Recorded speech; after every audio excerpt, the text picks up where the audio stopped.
I think all of us would agree that good local government is the foundation for better national and state government. So thanks to the League of Women Voters for organizing this. They've been doing it for more than a century. Thanks also to the 36 or so town employees who work to make this such a great place to live. In addition, at least 75 other volunteers on town committees and commissions provide advice and long-term support. And hundreds more residents who enrich us by their volunteer service are active in a variety of civic organizations.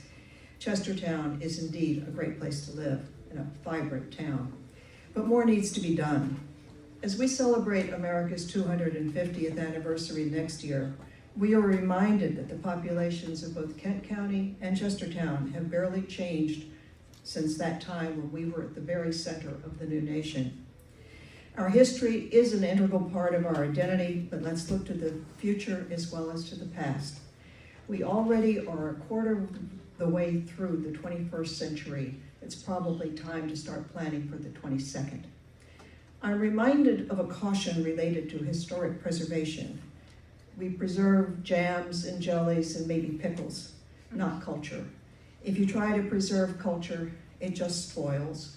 Culture needs to be nourished and fed so it can grow. We can best sustain Chestertown's unique character by planned growth that attracts new residents and new commerce.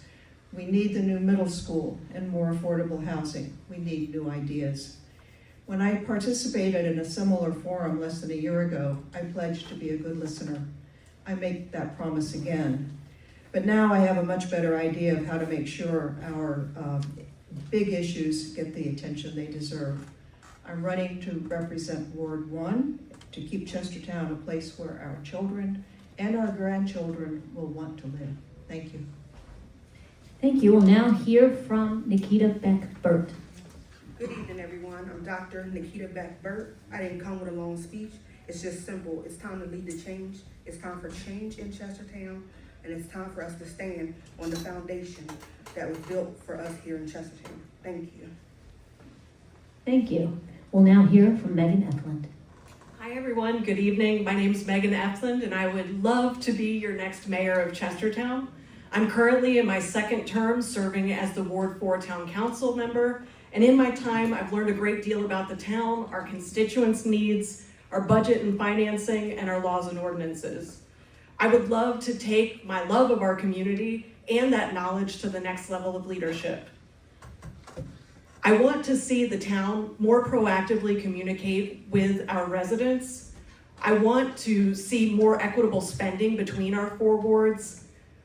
And I also want to tackle deferred maintenance, like our aging road system. And I can't agree more with Sheila, we need a new middle school. I'm in full support for that. I want to thank the League of Women Voters for having us this evening and for all of you for being here. It's so important to be civically engaged. And also, it's not easy sitting up here as a candidate. I love that we actually have competition. We've had a number of elections recently that have gone uncontested, and our residents deserve to have options and their voice in the community. Thank you. Thank you. We'll now hear from Mark Mumford. Good evening. I'm Mark Mumford, candidate for mayor of Chestertown. First off, thank you to the League of Women Voters for their constant work in promoting forums.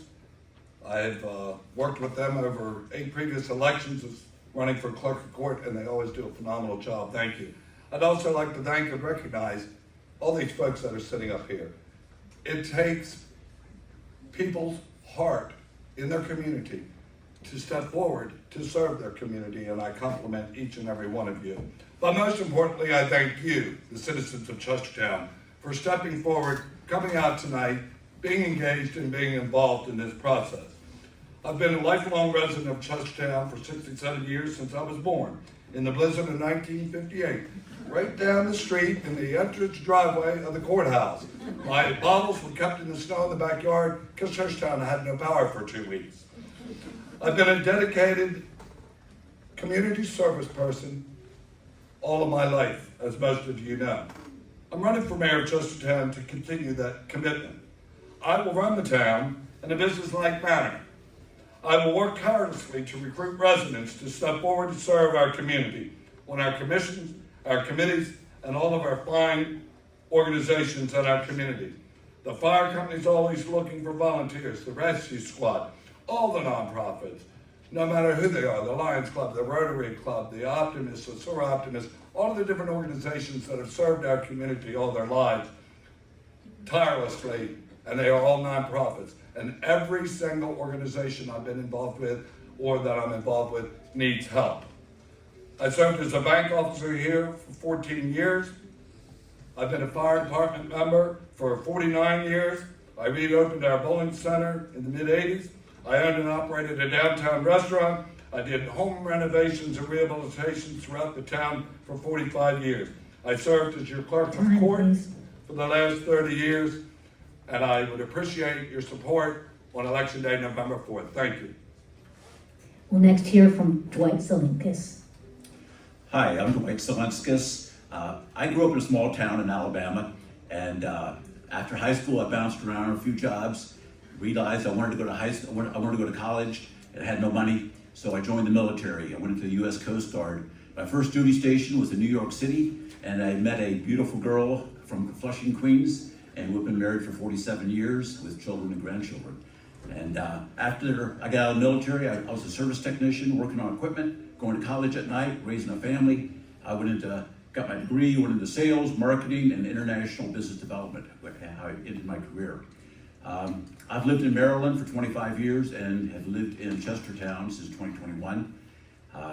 We had been here a couple times before, and had fallen in love with the town, so we came back to check it out. And to me, Chestertown is a microcosm of this entire nation. It's a little island, rather than surrounded by water, we're surrounded by cornfields, but it replicates the entire nation of all the different people coming together here. So I love this town.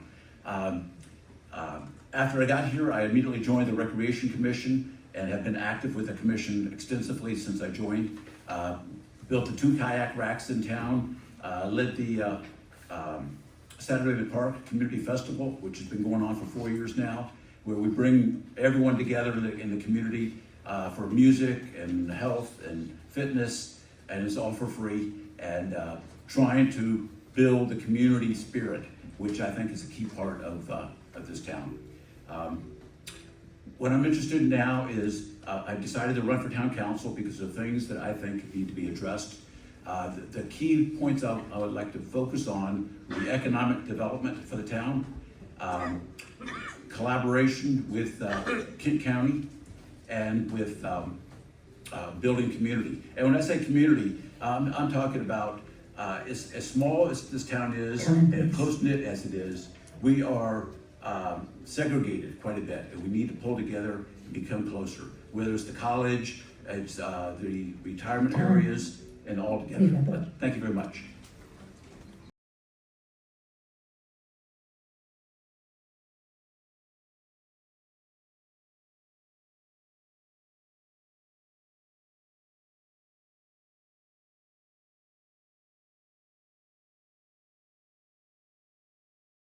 Yes, I would go further though and suggest that we consider enlarging the commission to 5 members with 4 electoral districts based on population and a chair elected at large.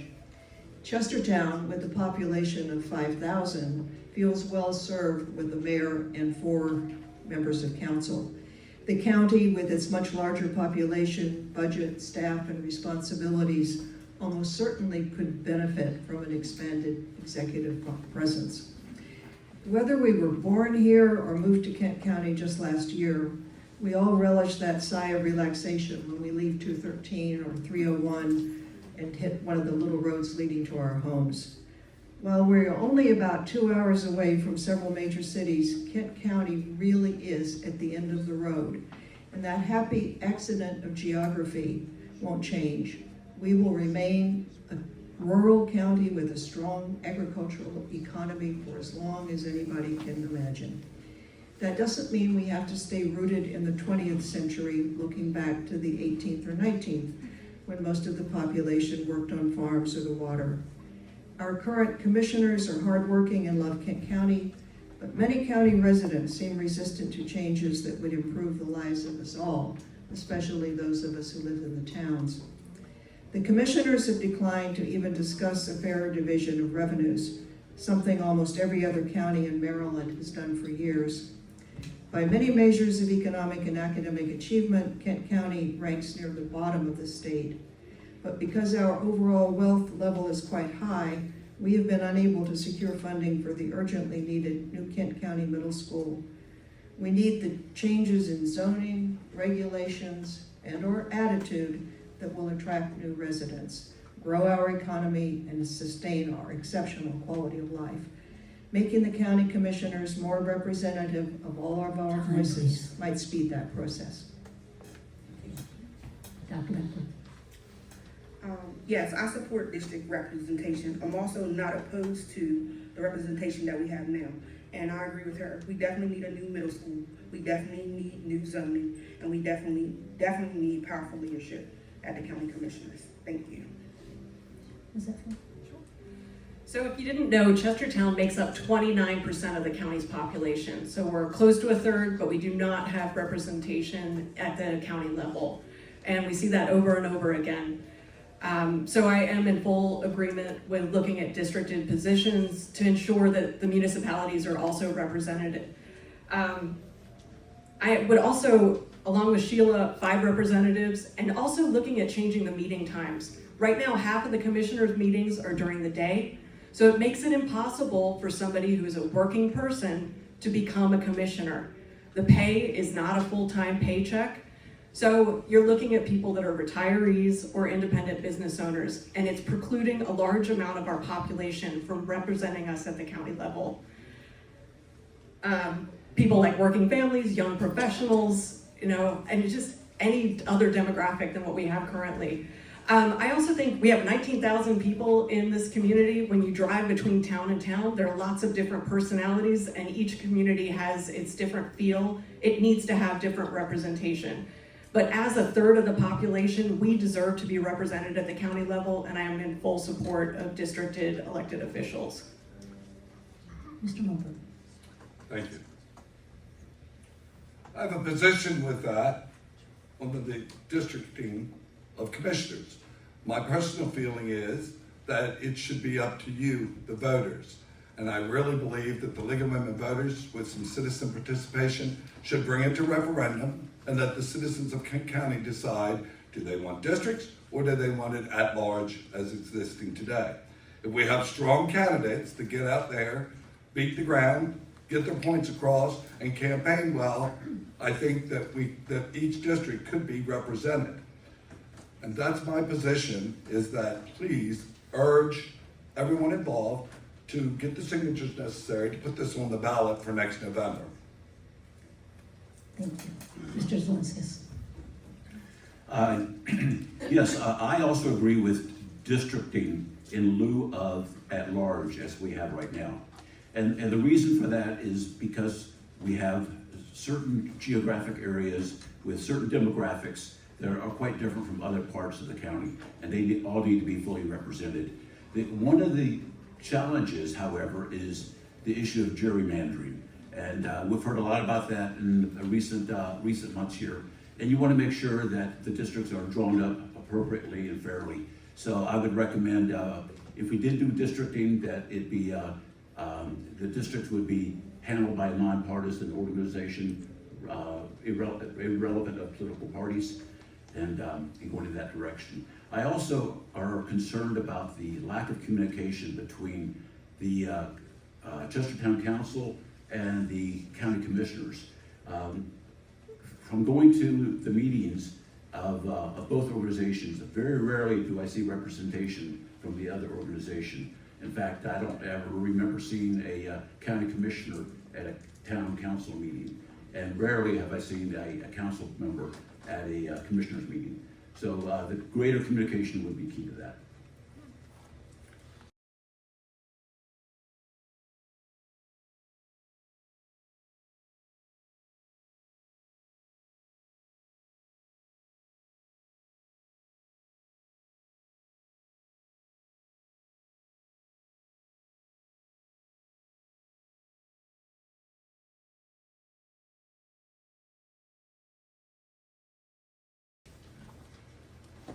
I would say a year-round homeless shelter. I've been in that situation. I've been homeless before. I know how it feels to have people look down on you when you're laying around in a park or you're laying around in front of a store. So I propose a year-round homeless shelter, not just from December to April, but from January to December. It's only right. I mean, we got plenty of space around here. We got open land where we can build a house, a homeless shelter, or we can use one of the buildings for a homeless shelter. But I propose that we build a long-term shelter for the residents of Chestertown. They deserve it. Thank you. Next to Megan Eflin. We definitely need a homeless shelter. We're one of only a couple of counties in the state of Maryland that does not have a full-time shelter. The shelter that we have only provides care over the evenings, so we do not have, during the coldest days, a place to protect the people that live in our community. In the past, the town has organized meetings to talk about homelessness and housing issues in our community, and we've organized the groups of people that are currently participating and trying to help out with this situation: social services, county government, local nonprofits, and interested individuals. Those meetings went well with connecting services, also our police department, but we couldn't really agree on an end game. And I think that we need to get that group back together, and we need to have a strategic planning session where we really come to one committed goal so that we're all on the same page and acting in unison with each other. That strategic plan would come up with funding options. We need support from the county, from the state. We just had the Secretary of Housing here in the county visiting a couple of weeks ago. So we can get that funding and support. There's grant money that's out there, but we've got to get organized and on the same page. And that's how I feel about that. Mark Bumper. Yes, ma'am, thank you. We're talking about the unhoused. We have three fine organizations that are serving our community. The Samaritan Group, which does sheltering overnight only, and the residents have to be out at 7 or 8 in the morning. It's through the winter months currently, January, February, March. I understand they're going to expand into December. We have Kent Attainable Housing, assisting people that can be placed into new homes. There are 2 brand new homes on Prospect Street that were just built in the last couple of months that will be occupied very soon. And we have the phenomenal new Shelter Alliance that's been working diligently on this problem. How does the Shelter Alliance plan to address the issue of homelessness in Kent County and in Chestertown? They have a store up in Kent Plaza Shopping Center already, and they plan to have a 365-day-a-year shelter, 24 hours a day, 7 days a week.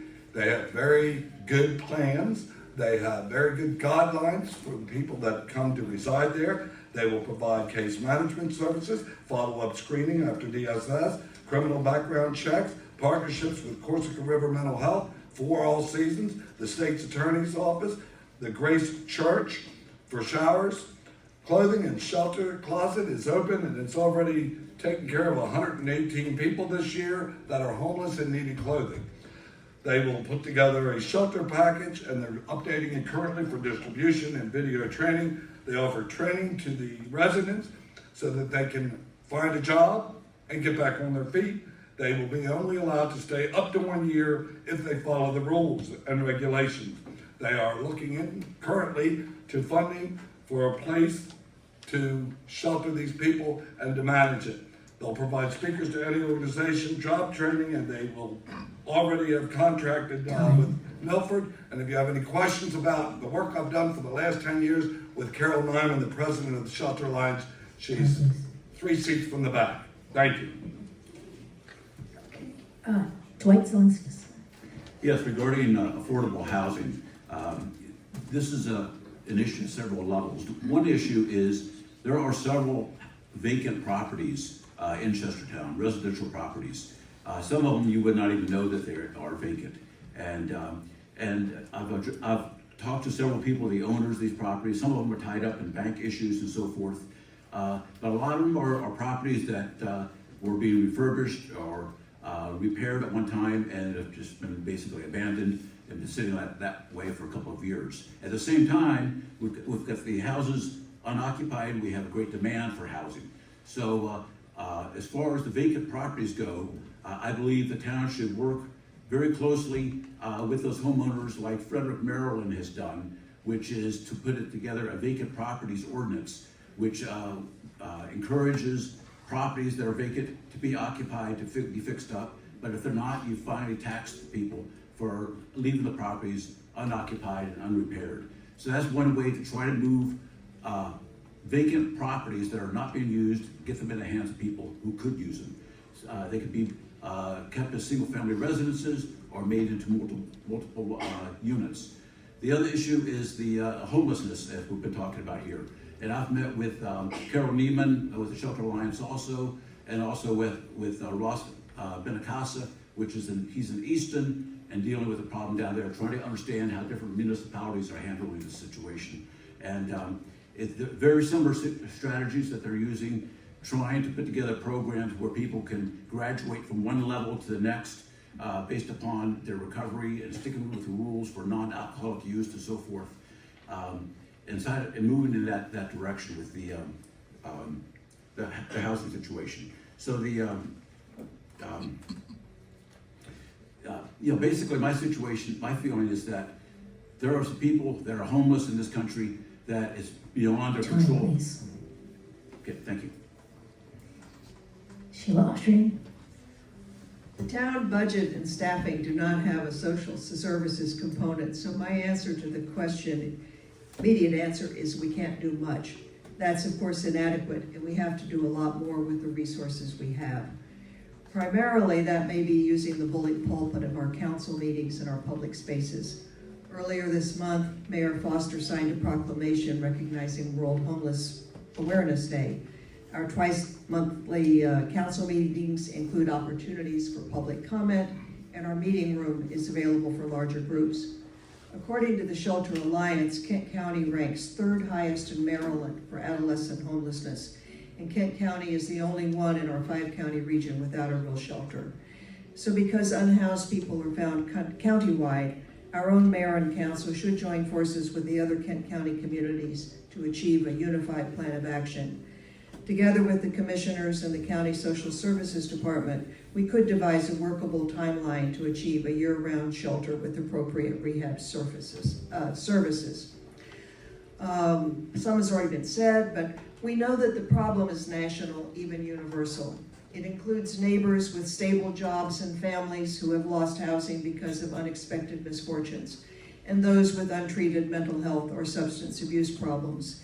There will not be one cure, just many good faith efforts. The town of Chestertown already is working on this journey through support for affordable housing, both new construction and appropriate infill. We also know that some neighbors and businesses are worried about public nuisance issues. These concerns need to be heard and addressed with compassion. Our excellent police force is up to that task. It's a problem that is universal, and we all have to step in and do what we can to help our friends and neighbors without shelter. Thank you. Thank you, candidates. We'll now have an opportunity for you to ask your questions. If you have a question, please raise your hands and I'll acknowledge the first person to ask. Yes. Please come up to the microphone.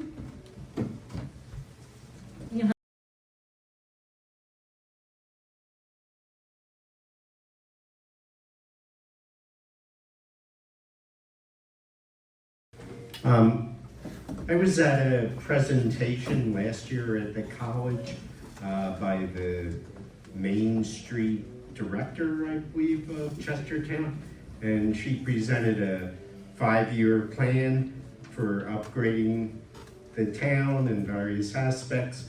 Could you please tell me where we stand now with that 5-year plan and what you would do to implement it? We're going to start with Megan Eflin as the first responder. So yeah, we had a number of charrettes and sharing of the downtown master plan. As I mentioned before, we had the group from State Housing and Community Development come in and talk through that plan and what kind of financial support the state has. It's a large fiscal plan. If you look at it, it's not within our current budget, but there are state and federal funds out there and low interest rate funds that could allow those projects to come together.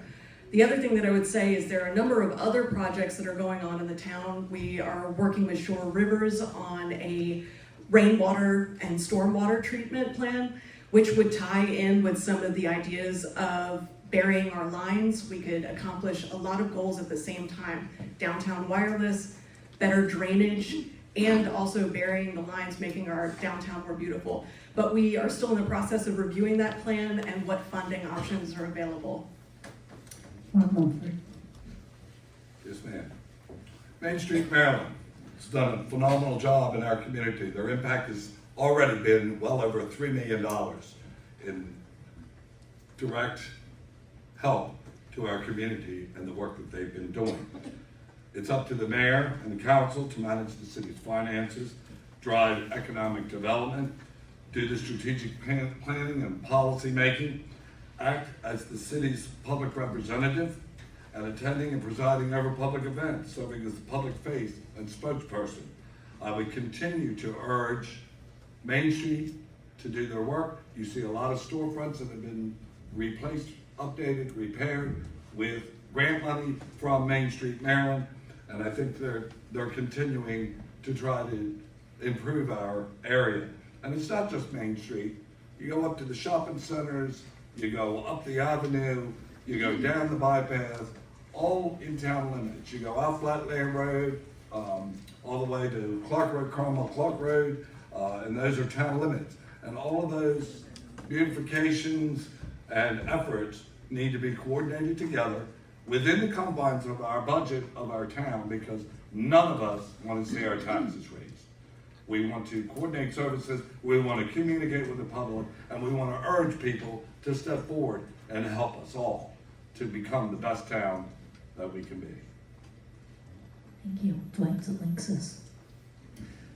Yes, with the master plan, the Main Street plan, that's part of the entire master plan for the entire town, and various organizations have contributed to that plan. I'm on the Recreation Commission, and we did 2 years of extensive planning to put together what we thought should be done with the Parks and Recreation. But as far as Main Street goes, that's an organization that they have been funded approximately 1/3 by the town, 1/3 by grants, and then I believe 1/3 by donations.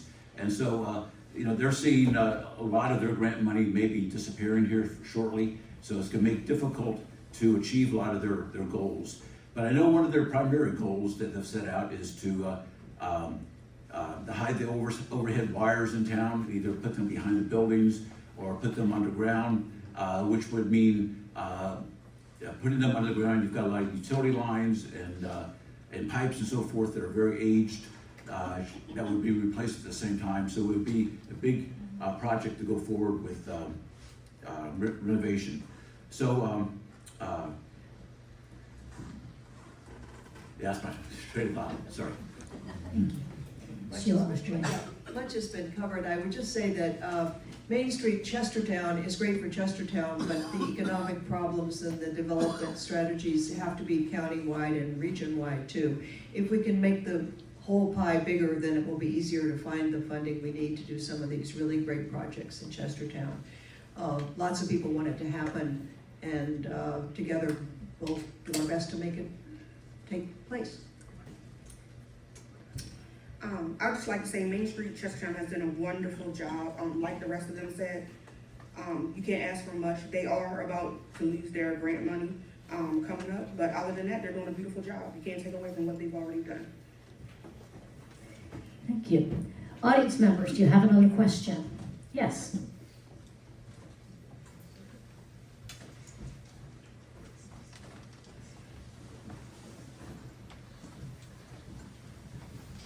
While we're waiting for this question, we'll start with Mark Mulford. Hi, my name is Ellen Gale. I'm a born and raised citizen of Chestertown, Maryland, born in the hospital. Though I live in Cliff City, so I don't get to vote, this is my town. And my question is, what is your vision for encouraging the youthful demographic? And by that, I mean anything from 17, 18, 19, 20, up until 40, to want to come, stay, live in our town and thrive, given that they've lost so much. What is your vision for that? Mark Mumford. Yes, ma'am. I don't have all the answers, but I certainly know how to bring people together, sit down to a table, come to consensus, make plans, and move forward. Part of keeping people, young people, in our community, or attracting them, are two major things: job availability and a place that they can afford to buy to live. Job availability, I urge people to please urge others to check out Dixon Corporation. They made a commitment to stay in Chestertown. Delaware was biting at their ankles to get them to come to Delaware. And a lot of communities have a lot to give away as incentives. But Mr. Goodall, retired Mr. Goodall, said, wait a minute, this is our town. We came here in 1972, and everyone has supported Dixon Valve and Coupling Corporation, Dixon Corp, since that time. We're staying in Chestertown and continue that commitment, but they need people to fulfill their job needs, and they will train people. They have great programs available so people can move on up the ladder and become machinists, certified, etc. Affordable housing is part of that same problem. We don't have currently the jobs. Every community tries to attract any company that is thinking about starting somewhere, enlarging their businesses, etc. So we have to continue to try to sell our community in order to try to attract some more young jobs that are competitive, that people can afford to make a living and pay for a house. I have a little idea about housing. Washington College, all the houses around it, on the avenue, Mount Vernon Avenue, Campus Avenue, College, the college owned that land, and they did what are known as land leases. You lease your property for $1 for 99 years. Recently, most of those have been resolved and taken care of, but we need to find some more property like that we can do that'll save somebody $75,000 or $80,000 in buying a house or building a new home. Thank you. Thank you. Dwight Zelenskis. Yes, first of all, I agree with Mr. Mumford regarding affordable housing and jobs. Education is also a key part of that, which goes back to the issue of the middle school. We have people who are hesitant to move to Kent County because of the reputation of our schools being inferior, and a lot of people move their kids out of the public school system into private schools, making it even more challenging for our public schools. So I would encourage investing in our school system, investing in our kids for the future, and that could be one reason why people come here with kids. Why should people stay here that already have kids, or young people stay here? Well, we have great things for very young people to do here, great things for older people, but we don't address adolescents very well. One of the projects that I'm working on with Sheila is a build out of Bailey Park, which is the park where the dog park is located. And we're looking to put in some equipment there to be used by the older kids. We've put in 3 brand new playgrounds in town in the past 5-6 years. Wilmer Park, Ajax Park, and Carpenter Park. Now what we're going to do at Bailey Park is put something there that's more challenging for older kids aged 12 to 18 years old, in that range. So giving them something to do. What I'd also like to see is an extension of the biking path going from the water tower out to Wharton. I've addressed that with the county. They have very little interest in doing that, but I think that's going to be essential. What that's going to do is going to give kids an opportunity to ride their bicycles to the community center, to ride their bikes to schools. That's also going to open up the biking situation here in town, which attracts businesses that'll set up shops, bicycle shops, stuff like that along the trail network as it expands throughout the county. And so it's a great opportunity for growing business. I think the only thing I would add would be fostering better relations with the college. It's already good, but to keep that dialogue going. At least we see young people on the streets with the students, and if the college could once again raise its enrollment by a few hundred people, that would probably provide several other jobs too. So our relations with the legacy organizations like the college and the hospital that are major employers would be key to keep them really happy with their presence in Chestertown. Thanks. Nikita Beckberg. The fact of the matter is, there really isn't anything for the adolescents to do here in Chestertown. There are no jobs, there's nothing for them to do, which is the reason why crime rate is up in Chestertown. They find stuff to do outside of the norm because they have nothing to do. I think as a council and as the mayor of Chestertown, we gotta come to an agreement on how we can combat keeping the youth engaged in stuff here in town. Like, we gotta do something. The parks are good, but they have to utilize the parks. They're not utilizing the parks. They're not utilizing Bailey Park. They're not going to Wilmer Park and playing. And the one basketball court they did have, they turned it into a half basketball court. So now they're not using that either. We gotta figure out a way to keep them engaged here in Chestertown and stop our families from moving out of Chestertown and taking their kids elsewhere. Because it's turning into a ghost town now. Some of our kids don't wanna go here, and like the others say, they're moving their kids to private school. We gotta figure out a way to keep our kids here in King County. Megan Evelyn. I'm in agreement with all of the previous speakers. If you didn't know, have you seen the Mortneck Road solar farm that's going on out there? I'm for solar, but that was not what it was originally zoned for. It was supposed to be the expansion area for Chestertown. So now we are limited with what we can do. We can expand out Route 20 and up to 13, but we really need to think about the usage of our property within the town limits.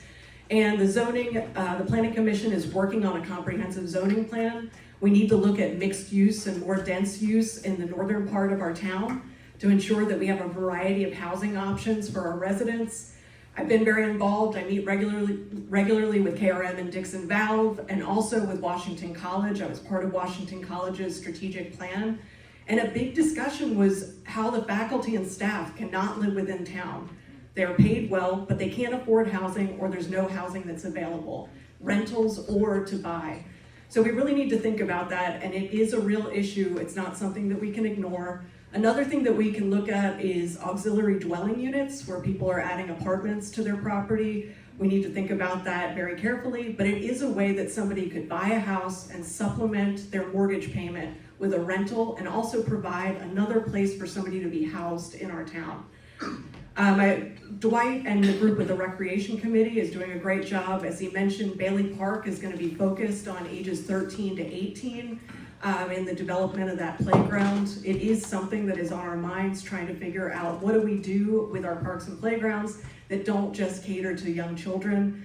But I do think that the housing issue is a big part of it, and if we do not have places for people to live, they're not going to come. Thank you. Thank you, candidates. Audience members, next question. Yes, in the back, please come forward. For this question, we will start with Dwight Zelinskis.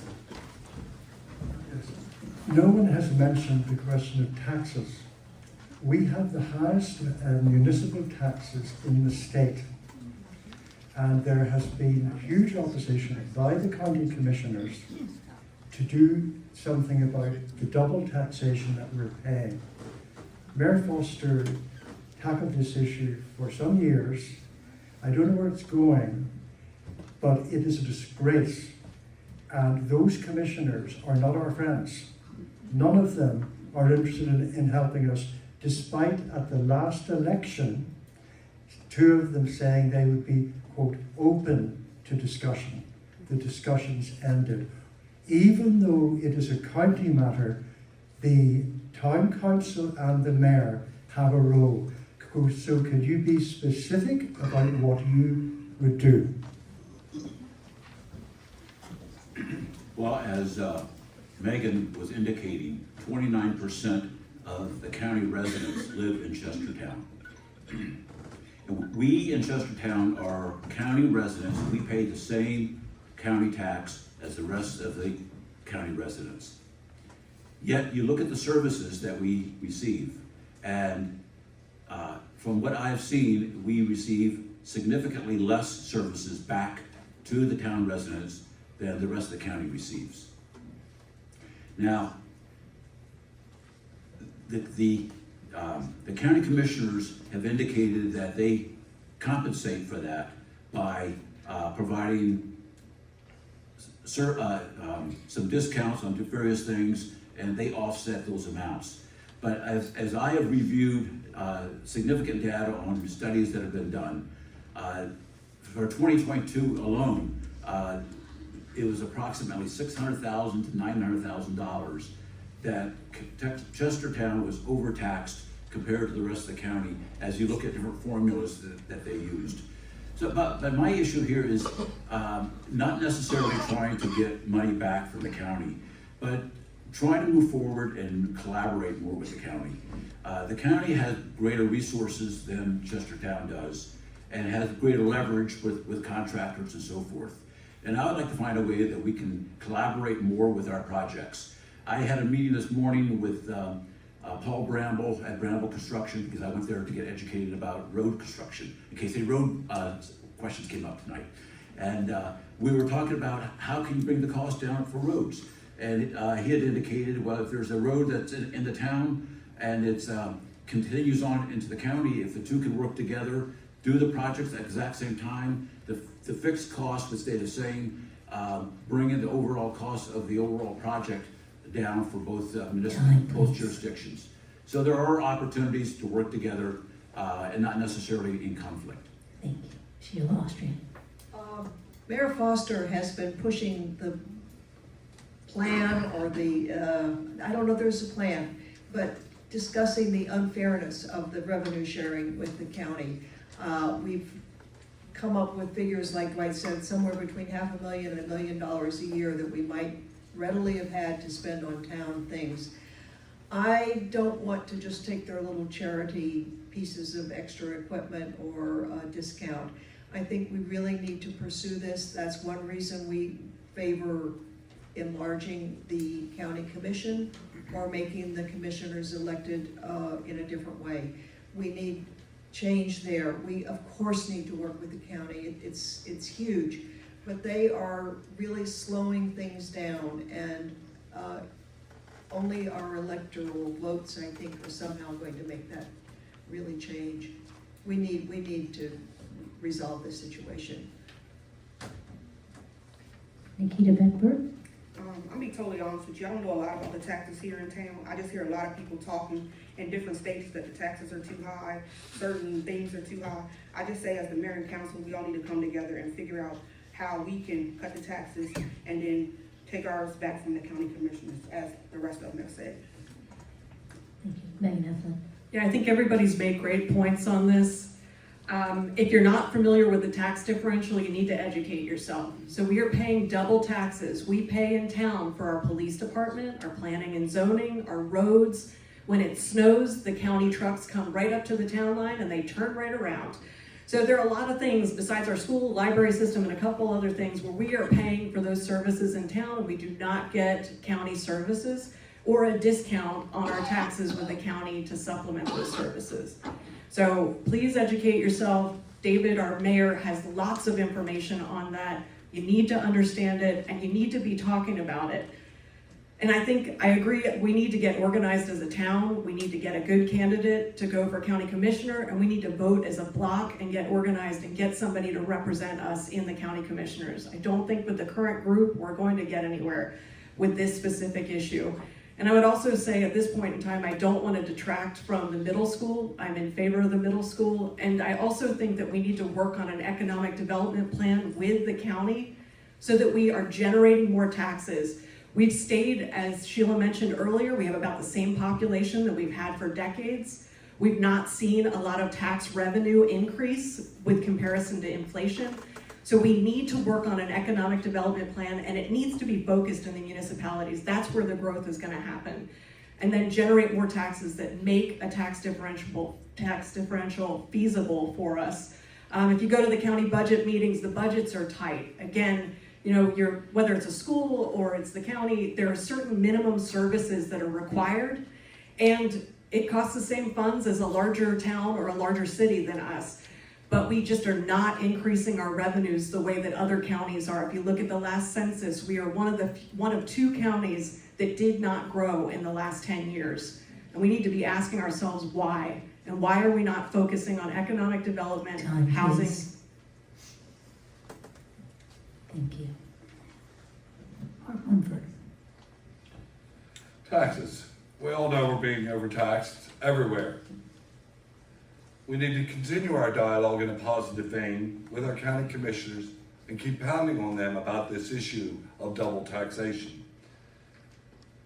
We spend a lot of money from our town coffers. For example, they were talking about snow removal. Many people don't know, we're sitting on a state highway right here, across the street, all the way to Cliff City. It's a state highway. The town keeps it cleared during snowstorms, etc. Yes, the state finally came in and did some bubblegum patches of some of the cracks and holes on the street recently, but it's a state highway. It's not the town's property. Go up High Street to the town police office. From there out is state highway. It's not town property, but the town keeps it cleared and keeps it straight during storms or any other repairs that are necessary. Flatley Road is a state highway. The bypass is a state highway. We have a lot of roads. 291 is a state highway that our town government takes care of for our citizens, and it's coming out of our coffers from the town taxes. Those type of issues need to be continually in a positive vein, open and discussed and met with and work with our county commissioners. Public safety, fire department, police department, rescue squad, 911, God forbid, and we don't think much about it, thank God, or we don't seem to have to worry too much about it, but you see what's happening in small communities all over the country with, I hate to even bring it up, gun violence, etc. I would be a proponent if elected as mayor and work with the council to appoint a public safety committee. And that committee would be made up of those volunteers from those agencies that I've mentioned, Please. as well as you, the citizens. Thank you. Thank you. Next question. Yes, please go up to the microphone. We are back at the top of the batting order, so we'll, this next one will start with Sheila Austria. Continuing on the tax differential issue, one of the things that I think affects what's going on is a thing called the Agricultural Use Act. A farm can only be assessed at a value of $500 per acre. That's a 1,000-acre farm has the same assessed value as a $500,000 house, which means that the county has difficulty coming up with money. So the question is, do you think, at least as town officials and so on, we should be going back to the state to raise that $500 limit so that there's more money for schools and perhaps to share with us and so on as we proceed? Thank you. I think good government demands that kind of a response to the current situation. We understand why agricultural property is valued at less than maybe a shopping mall or something, but that $500 rate has held for I don't know how long, but generations, I think, rather than just decades. It's not going to be popular, of course, in Kent County at large. The people who live in the county, myself, I was included when I lived on a farm. That was a benefit that was kind of handy. But it is a state issue, and I think if a community in a rural county starts the bandwagon rolling, maybe we could get somewhere. Perhaps that's something that the League of Women Voters could take up too, other civic organizations. But yeah, it's a real problem, and it makes it almost impossible for the county commissioners to provide the services that everybody would like. Nikita Beckberg. Again, the same, I don't know a lot about the taxes, but I think that it's worthy of conversation with the county commissioners and the town council. Yeah. Megan Eflin. I think I agree with Sheila's point. We should be pursuing this and trying to at least get the level of inflation, the rate to increase with that so that it's a fair amount on the taxation. I do think Kent County, we're an agricultural county, and there has to be a balance between residential, commercial, and the way the property is zoned in ag. I mean, we're looking at state farmlands where it's being reduced constantly. And again, I really think I would like to see the county and the towns work together and really focus on municipal development. That's where it's gotta happen. We need to have more people living in county, paying taxes, having more houses that are available here, and inspiring growth. And then looking at the comprehensive zoning plan, that's another one that just went through with the county. Get involved. You can sign up for the town and county agendas and minutes. You can go speak. You can go to the commissioners' meetings. You need to speak up and have your voice heard. We all have a voice here, and we need to show up like you guys have shown up tonight. Yes, there's a program that is little known to many people because it's not an advertised program. It's from the Maryland Department of Assessments, State Department of Assessments and Taxation. They have a program for low income and people of need. It's based on income. You go to the assessment office and you meet with them and talk to the individuals at the customer counter, and they will talk to you about the guidelines of the program. In many cases, people qualify to pay no property tax at all, depending on their income. A lot of people don't know about it. It's not a well-advertised program, but there is a program available at the Maryland State Department of Assessment and Taxation. I'll probably be getting calls from them in the next couple of days. My gosh, what did you do? I know about it, and I've tried to help many people get through the process of the program. And in some cases, they don't pay any tax. Some cases, they pay a much reduced property tax. The farm assessment limit. We need to discuss that with our 3 delegates from the 36th district that sit in Annapolis and our state senator that sits in Annapolis to represent the 36th district. We need to work with them to see if we can't get some dialogue established regarding this $500 an acre limit. I don't know whether our individual Chestertown vote will be as strong as we need it to be in order to get them to budge on it. And of course, we all know that the farming community is a very strong lobby group, Maryland Farm Bureau, etc. They do great work. I don't want to take anything from them, and I especially don't want to say anything about the farmers with my mouth full, because that's who feeds us, and we need to be fed. Dwight Zelenskis. Yeah, I tell you, we all pay taxes, and we don't like to pay taxes. I pay over $5,000, almost $6,000 a year of property taxes, and it's a heck of a lot of money. Half the taxes go to Kent County, and those services do not come back. They don't come back in services, they don't come back in rebates, they don't come back in differential. And so it is a huge challenge. Well, and by going back to the issue of the $500 and that per acre, and that I tried to look that up myself, and I could not find the origin of when that went into place. So it has been several years. Yeah, I don't want to penalize any group whatsoever, but we all have to pay our fair share, and it does have to be reevaluated periodically. And I don't know how often you do it, but I think it's due at this time to for a new evaluation, determine the correct rate. The county's going to die if it's not supported, and we all have to participate in this. And whether you're a farmer or an attorney or whatever you are, we all have to play our fair share here. Thank you, candidates. Audience members, your next question. Oh, yes, please. Sorry, I'm starting back here. For this question, the responses will start with Nikita Beck-Burt. Good evening, candidates. My name is Scott Bernal. Unlike one of the previous people, I was not born in Kent County. I did not go to Kent County High School. I did not go to Washington College. And I've not lived here all my life. I'm one of the people that someone previously talked about, which is I came to Chestertown for a meeting, fell in love, and have been here ever since. Actually, Al Castanelli at Bad Al's is a great pitch person for the town. And one of the unfortunate realities of municipal government is there are usually more asks than there is funding to do. I would say I've been involved with a number of things in the town for years, and I feel like the people we've had in those roles have done a fantastic job trying to balance competing priorities. one of the easiest ways to help them is to provide them with new revenue, which is new employment, new industry, et cetera, which has been mentioned a number of times. I wonder if each of the candidates could share, and we're blessed with agriculture, manufacturing, education.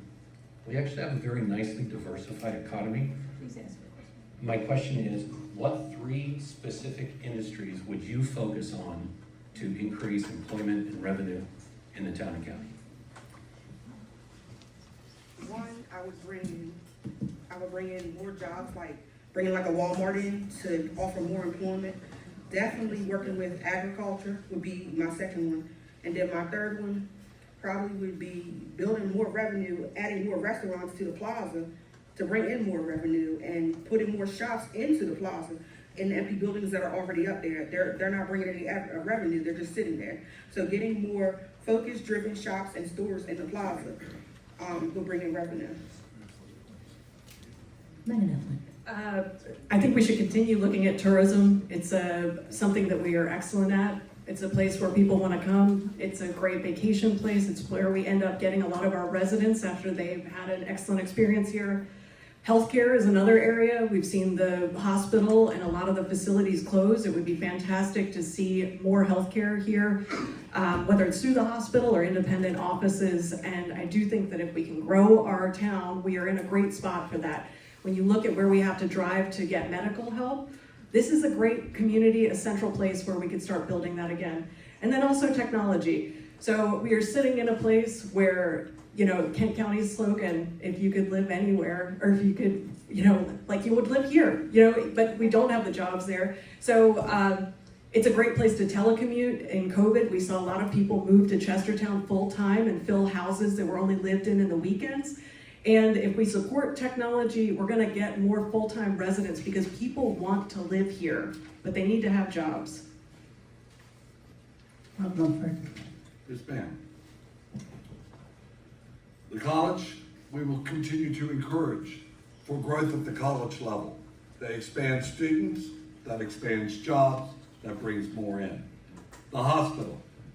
Everyone be aware, there's a huge brand new hospital being built on Route 50 in Easton.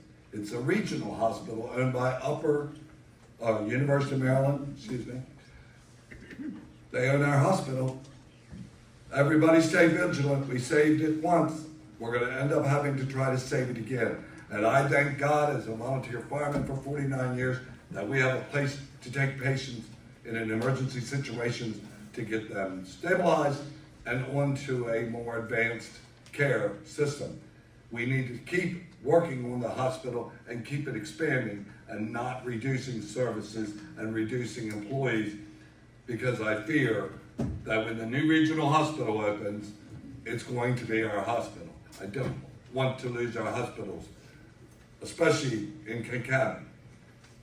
People worked years and years and years, Dr. Dick, Dr. Farr, Dr. Gulbranson, and go on and on and on, the different doctors and Dr. Dick, etc., that built that hospital. You've never seen the original picture. It was just a very small building that they started with. It's doing services. We need to keep it, and we need to keep encouraging, expanding services so that more employees are needed. Dixon Valve, I talked about already. They need people to apply for the positions that they have. Please encourage. The more people that apply for positions, the larger their company becomes, the more they expand jobs and offer more positions. One entity that's town of Chestertown located and main office and centered and employs an enormous number of people that people don't think about. Gillespie and Son, thank them for staying in Chestertown. Dwight Zalunskis.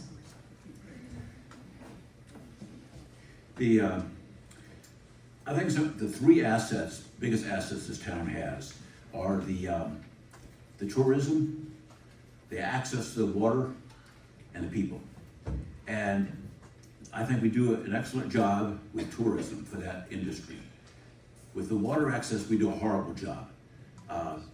The marina was built a few years ago and a bond was taken out, a community bond that was non-prepayable.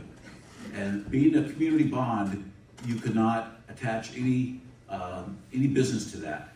So the burden of paying that bond has been on the taxpayers of Chestertown. That should have been a non-community bond. It should have been a regular business bond, so we could partner with businesses such as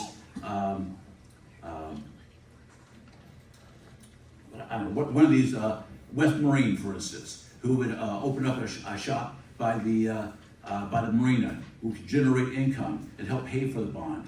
So the point being is that bond is not going to be up for another 10 years until 2033. But we should be looking at development of our water access and the next step after that bond is paid off and building the waterfront. As far as people go, we have a tremendous wealth of knowledge and skill living in this town. People have retired and brought a lifetime of experience with them. And on the most part, we have great volunteers in this town. But on the most part, this talent is going wasted. And I would love to see a non-official, non-governmental committee put together of professionals to brainstorm, to work in conjunction with Kent County Economic Development, work with the DCA, work with Main Street, work with these other organizations to brainstorm on ideas that we can bring to this town. Thank you. Sheila Austrian. A couple of the notes I made have already been said, but first one was brain work. Yes, the kinds of small businesses that could be done anywhere in the world, but people want to do them here. With modern technology and internet and all of the technology that is yet to come, that kind of business could grow a lot.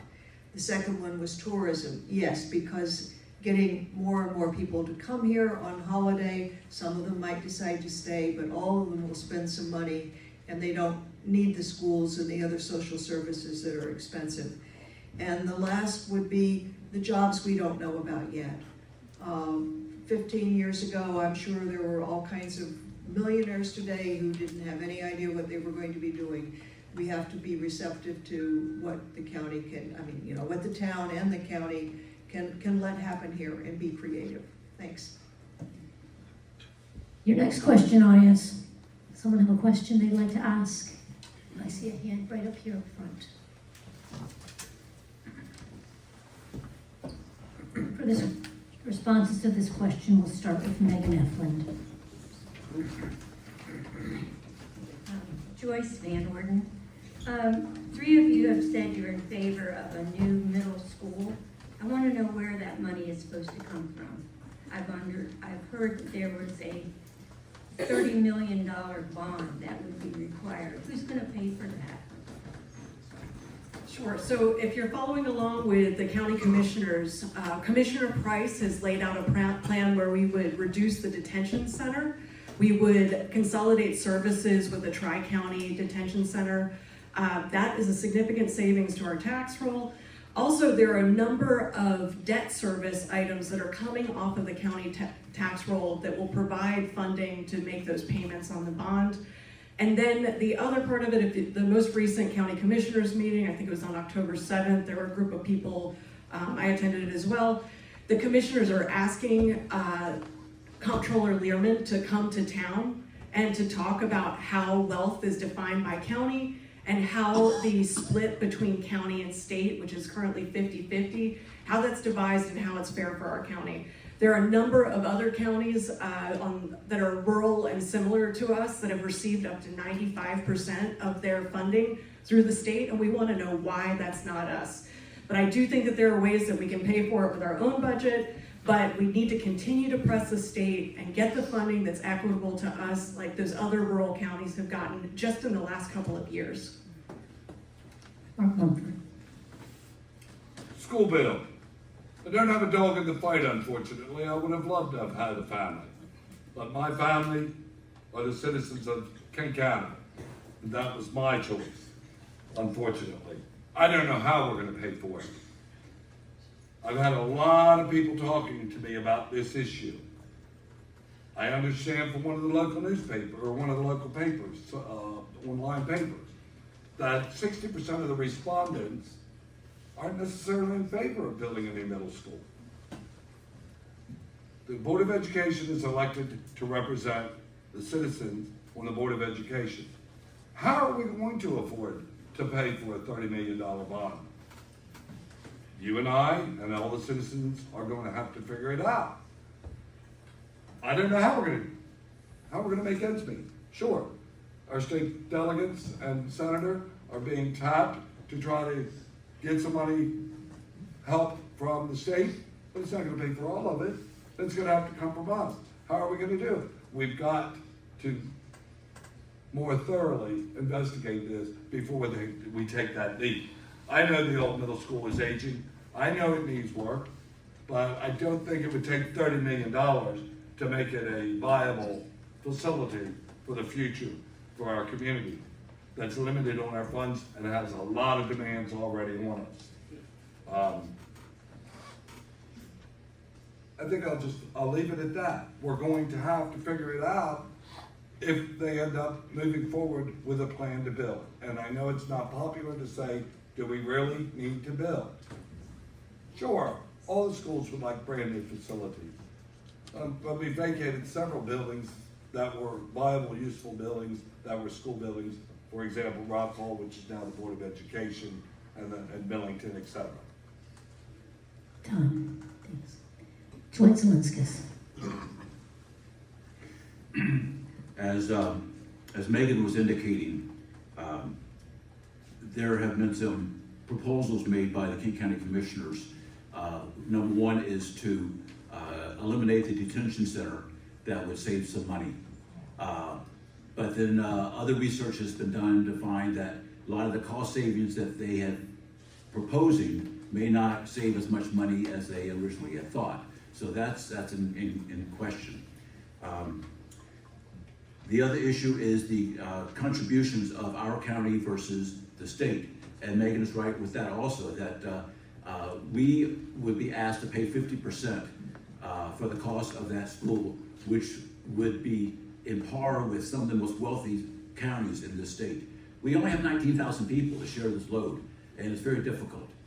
I am not an advocate of tearing things down and building new all the time. I like preservation.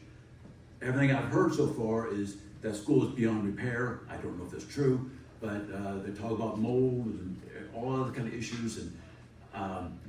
But if it is beyond repair and it does have to be built, then I am an advocate for building a state-of-the-art school.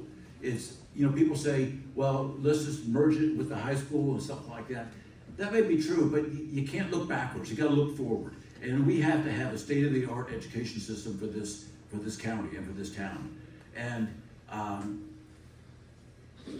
if we want people to start putting their kids, instead of the private schools, back to the county schools, you have to give them a school that they want to send the kids to. If you have a state-of-the-art middle school, I bet you a lot of people who send their kids to the private schools will take a second look at the middle school. And what is that going to do? That's going to probably bring the score averages higher for the middle school. And when the scores go up, you have more people moving here because they say, hey, the school system in King County is getting much better. Let's go there. So it's all connected. Sheila Ostrian. I think Dwight and Megan covered it all, both from the way it might be funded and the reason we need it. If Kent County and our town is to move forward and be as successful 50 years or 100 years from now as it was 50 years ago, a state-of-the-art, really proper school is absolutely impossible. Nobody is going to make the decision to uproot their families and come live in Kent County if they look at really old, pretty decrepit schools. It's just something we have to find the strength to do. We built a beautiful new community center in Wharton with lots of recreational opportunities for the people who live there, but we somehow have just left the funding for the school to let someone else do. I do hope the state officials will take pity on us, because that's probably what it will be now, and realize that our need is great and provide the few $1 million that really are all that is holding us back. Thanks. I definitely agree. Where are we gonna get the money from? I definitely agree. We need a new middle school. My son is a student at the middle school. They are saying there's a lot of mold in there. It's beyond repair, but where are we gonna get the money from? Enrollment's down. It's not a lot of students in the high school anymore. The enrollment's down. So tearing the school down and trying to build another one with a bond, the money that we don't have, I don't think that's a feasible idea. But I do agree with what everyone else said. Thank you. I think we have time for one more question from the audience. Someone would have a last question. Yes, in the yellow shirt. And for this final question, responses will start with Mark Mumford. Okay. My name's Laurel. I have a very simple question for you guys. Street sweeping this fall. As leaves come down, do we have something that's gonna pick it up? Or is it gonna sit there for 2 months like it did last year? Do we have something in the works for that? Mark Mumford. Yes, ma'am, there's nothing wrong with the street sweeper that's sitting in the town street department yard. I heard it's not working. It needs to be used. Okay. It needs to be manned. It needs to be on the street. Everywhere I turn over the last month, people are absolutely furious over this issue. And then to get a call in, you have October, November, December for your leaf collection. Come on. This town, for the last 300 years, basically, has taken care of our streets. The street sweeper has steel tines on the rollers that cleans the grass and roots and things out of the curbs and gutters. There are people that know how to run that machine. I will be a big advocate that I am sick and tired of hearing, oh, that's a paid pile. Well, what about my tax bill that I paid? That's a paid pile. They always collect it. They have dumpsters in the town yard. The collections need to be made. And I can remember back in my day as a young man and a property owner in town where Mr. Horsey got out of his vehicle. They were picking up somebody's debris.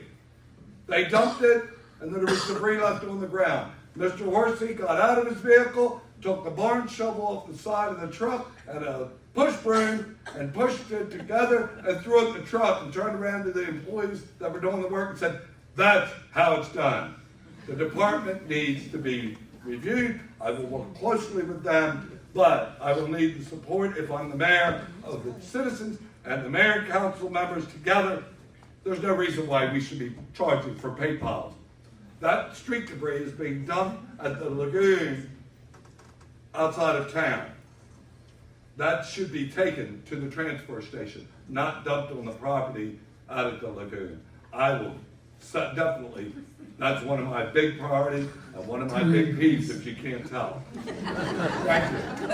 Dwight Zelenskis. How do I respond?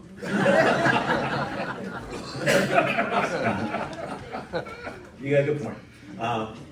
You know, some of the issues are, for instance, with the equipment, with the lawn, with equipment that we have for picking up leaves. As I understand it, it sits only about 12 inches, 16 inches off the surface. So it's not designed for picking up large bulk piles. The equipment's not designed for the job that it's been purchased to do. Question two is the reliability of the equipment. The equipment is, as I understand it, is frequently breaking down, and that puts a cog in the wheel of the whole process going forward. So this is a situation where I believe using resources from other jurisdictions may be an appropriate situation in case of emergencies. If your equipment's breaking down, you borrow equipment from King County that may not be being used that day. We pay for the equipment already, we should be able to use it.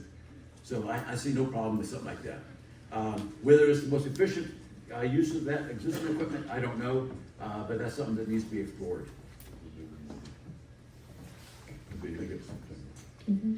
Sheila Oshman. I think Dwight was at the council meeting last night where we talked about this. No, the machine is not broken, but as he said, it cannot handle huge, big, tall piles, and it certainly can't handle big sticks and things that sometimes get mixed in, and that can cause some problems. The street crew people have to get out with rakes and kind of hand feed the stuff in, like letting the piles get smaller so that it can go in. We know that this is a problem. Every member of council gets about 10 complaints about this compared to anything else. The town just ordered a very new machine, but it has to be custom built and it won't be here until next year. I think there is a possibility we might be able to rent some kind of auxiliary machine that will help. We know it's a problem, and I know you're tired of waiting, so was I when I had big piles, but it's being addressed. Megan may know more than I do. Thank That's you. it. That's the extent of my knowledge. Mr. Mumford said it all, and her question was the leaves gonna be picked up? I guess the leaves are gonna get picked up. Mr. Mumford, are the leaves gonna get picked up? You bet they're gonna get picked up if I'm there. I have to do it myself. Megan Eflin. All right, so Sheila's correct, and Dwight was there, and we talked about this last night. It is definitely an issue that's front of mind for everybody. So we did order a piece of equipment. It will not be here until summer or fall, but we are going to be renting another piece of equipment in the meantime from that company. We're still seeing all the delays since COVID on machinery, builds, and orders. So the equipment works differently than the street sweeper, and Sheila made the point. So people are piling large rakes of leaves.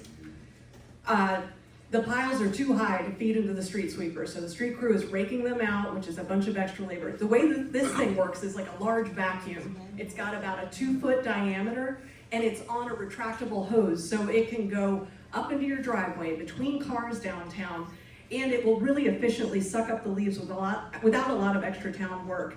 The other part of it that it really helps out is the street sweeper does not have a dumping function. So the guys have to get in there and scoop all that stuff out. This new piece of equipment has a hopper that's on like a dump truck leveler where they will just dump out. So it should make the leaf collection much, much faster and more efficient. And then the other thing, to Mark's point, I do think that we need a set schedule. We have a schedule, but it feels like we end up starting at the same point each week. We need to, if we don't finish the one ward, start on the street that we stopped on and complete it out and proactively communicate with everybody that, I mean, there are times where the leaves are insane. We all know it. We get a big storm or the weather changes and it's just not feasible. But we need to be communicating the capacity of the town and letting everybody know that there might be a slight delay during those heavy times. But there is equipment. It's going to be a much more effective solution for us, and we should have it soon and in time for this season. Thank you all for your questions. We are now going to give each of our candidates an opportunity to make a 2-minute closing statement. And so we're going to start for closing statements with Dwight Zielinski. We'll start off with the anecdotal story. When I was a kid growing up in Alabama, my mother was a school teacher and a librarian. And whenever I'd ask my mom a question, she would always point to the bookshelf at the World Book Encyclopedia, and she'd say, go look it up yourself, come back and tell me what the answer is. And so that's the way I grew up, and so I've always been researching things. And things I don't know, there's a lot of stuff I don't know, but when there's things to be learned, I research things. And so, for an example, with when we decided to put this program together for the Saturday in the Park Community Festival, I've never put on an event like that before. I diligently worked with all the players in the town, with the college, with the National Music Festival, with multiple organizations. We brought in musicians that played for free all day. We brought in health organizations, volleyball. We put in tremendous resources, the YMCA and so forth. And to pull off something that was hopefully pull the community together. And the point being is that as we go forward, if I became a commissioner, rather a councilman, I would work diligently to do this job and to learn as much as I possibly can. And one thing I will not do is I will not vote on something I'm not knowledgeable about. So if something comes up and I don't feel confident to make a decision on it, I will not vote on that until I understand exactly all the situations. I understand in the times past, decisions were made that were not in the best interest of the town. For instance, the bond for the marina, which was a horrible decision for the town, and that never should have been passed, and we're all paying for that for the years to come. Sheila Austrian. This has been a really stimulating session with a lot of tough questions, and I'm glad that those of us sitting here agree with each other more than we disagree. Like so many people in our community, I'm a come here who became a stay here. I was an Army brat and a Peace Corps volunteer before joining the State Department's Foreign Service. Growing up, I didn't have a home state, much less a hometown. My family fell in love with Kent County more than 30 years ago, and I moved here full-time in 2000, first living about halfway between Chestertown and Rock Hall on a working farm. But the action was here, and I've been a Ward 1 townie for more than a decade now. I went back to finish a degree, and I'm a proud 2003 graduate of Washington College. And I can proudly claim Chestertown is my forever hometown. My professional career focused on explaining American culture and politics to overseas audiences. Diplomacy requires both persistence and constructive compromise, habits that have proved useful in our town council deliberations. I'm used to asking questions, doing research, seeking out experts, and trying to understand the unspoken issues that are sometimes the most important ones. I know our council meetings probably seem tedious to you who may sit in the back of the room, but I find them to be engaging and instructive. I believe my skills and experiences are a good fit for this important position. I've loved the job, and I ask for the honor of your vote again this fall. Thanks. Thank you. Nikita Beckberg. I'm a lifelong resident here in Chestertown. I left here after graduating from high school and went to East Carolina. My whole passion is to continue to see Kent County, Chestertown grow and be the town that I can appreciate and raise my son in. So my thing is, whoever wins, whether you vote for me, if you vote for Megan, if you vote for Mark, the person just has to have a heart for Kent County, a heart for Chestertown, and a heart for new leadership and new beginnings here in Chestertown. Thank you. Megan Eflin. There've been a lot of references to come here and from here, and I feel like I'm a good balance between the two. I didn't grow up in Chestertown. I grew up just across the bridge in Queen Anne's County, but I will never be able to claim that I am from here. Chestertown's always been a big part of my life. My first job when I got my driver's license was at Twigs and Teacups. I also worked for Alex Raisin and attorney Paul Bowman before he became the judge as summer jobs. I probably served you at the Fish Whistle. I make a good cocktail. So I feel really fortunate. My husband and I get to live in town. We work on Kent Island at PRS Guitars, which is the largest employer in Queen Anne's County. I've got strong business experience. I understand long-term planning and strategic outlooks and how to build things when there's not a lot of money. I promise to be there for you. I promise to be out in the community, to be somebody that's approachable, that you know by first name. And that's what I want to be. I want to be Megan, your mayor. I don't want you to think about me as Mayor Eflin. I just want to be there as a community member where you can find me at any point in time and we can talk about the town issues. So I hope to see you on November 4th, and thank you so much for coming out tonight. And Mark Mumford. And Mark Mumford. Folks, thank you all for being here. This is not about me or not about us. This is about you, the citizens of our community. I didn't do this for my own enrichment. I did it because so many people were asking me to please consider being a candidate. So I said, okay, I will do the job. After being sat down by the matriarch of my family and saying, this isn't about the work, this isn't about the time commitment, it's about saving Chestertown and making it operate the way that you, the citizens, want to. I want us to unify. I can't do the job alone. None of us can. We need the citizens to step forward, volunteer to help. When we're asking for committee members and commission members, please step up. I was very dismayed. No one bothered to file for the 3rd Ward Council seat.